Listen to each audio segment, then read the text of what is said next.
जी, बिस्मिल्लाहिर्रहमानिर्रहीम। अस्सलाम वालेकुम, मैं हूं बिलाल अहमद। उम्मीद है आप सब खैरियत से होंगे।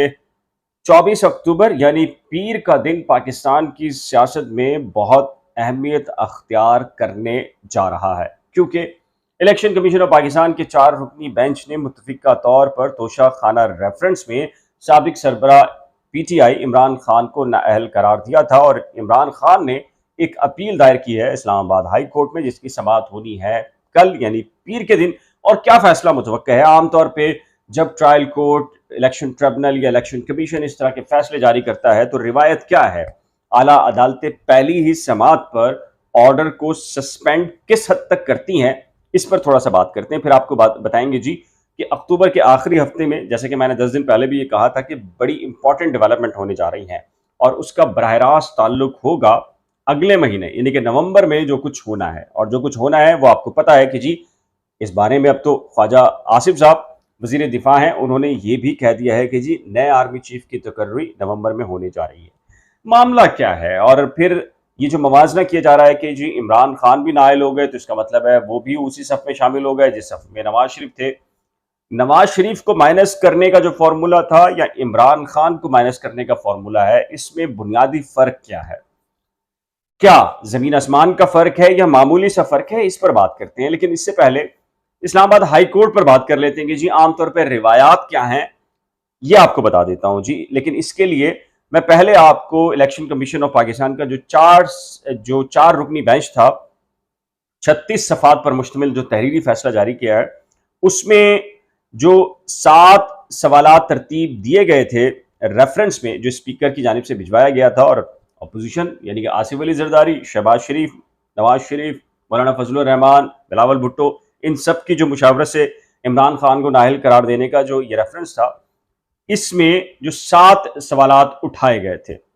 अच्छा जी, तहरीरी फैसले में इमरान खान साहब ने चूंकि दौरान समाअत ये कहा था कि आप ये दायरा समाअत नहीं है आप, और अख्तियार नहीं है आपको इस रेफरेंस की समाअत का, क्योंकि ये क्रिमिनल प्रोसीडिंग का मामला है, क्रिमिनल प्रोसीडिंग होगी।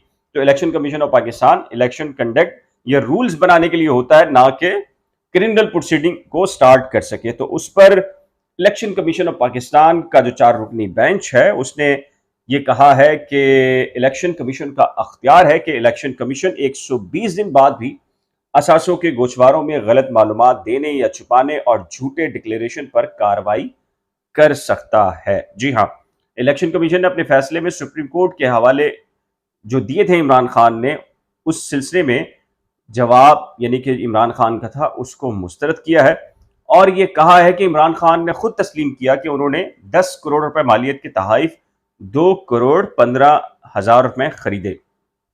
स्टेट बैंक की फराम करदा तफसीलात के मुताबिक इमरान खान के इस अकाउंट में 5 करोड़ रुपए के करीब रकम मौजूद थी। इमरान खान के मुताबिक तहाइफ 8 करोड़ 66 लाख रुपए में फरोख्त हुए, ये रकम बैंक में मौजूद नहीं।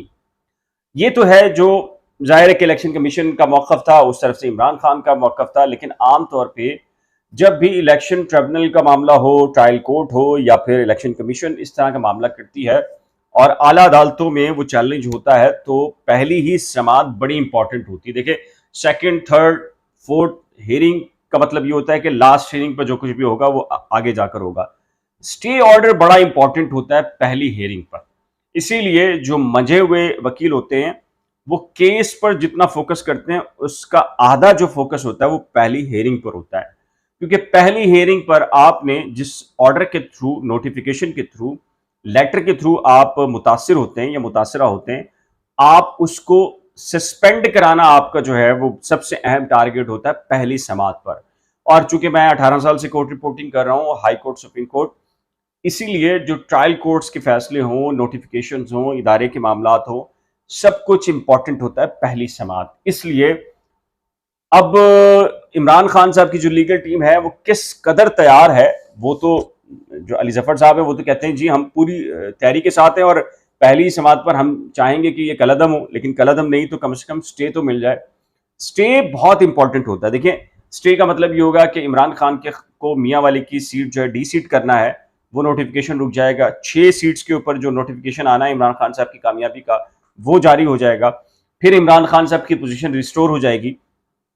और जो लोग उनको नवाज शरीफ के बराबर या पहलू में खड़ा कर रहे हैं कि जी वो भी नायल आप भी नायल, फर्क क्या रह गया, तो ये भी बड़ा इंपॉर्टेंट है और देखना ये है कि इस्लामाबाद हाई कोर्ट किस नौयत का फैसला जारी करती है।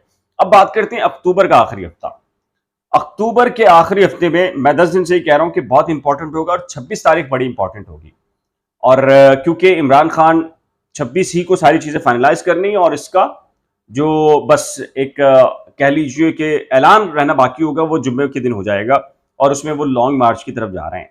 और कहने वाले कहते हैं कि जी ये लॉन्ग मार्च जो होगा ये नवंबर की तैयारियां हैं और नवंबर में जो कुछ होना है वो आपके इल्म में है।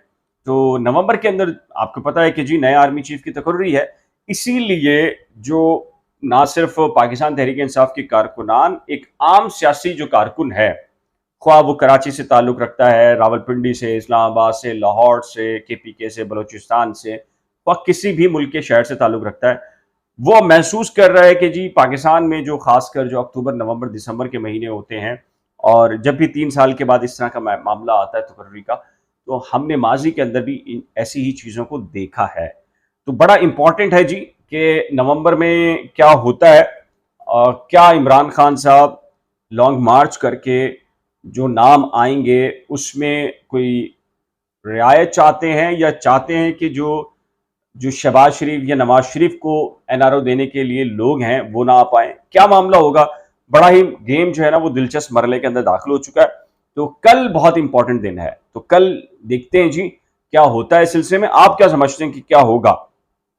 इमरान खान को लाने वाले भी हैं, निकालने वाले भी हैं, फैसला क्या होगा? नीचे दिए गए कमेंट सेक्शन में अपनी कीमती राय का इजहार जरूर कीजिएगा। एक नए व्लॉग के साथ जल्द मिलेंगे, लेकिन जाने से पहले रिक्वेस्ट कीजिए, अगर आपने करंट अफेयर्स विद बिलाल और नई कोच को अभी तक सब्सक्राइब नहीं किया तो बराए करम सब्सक्राइब, वीडियो की शेयर, लाइक और बेल आइकन को लाजम प्रेस कीजिएगा। खुदा हाफिज।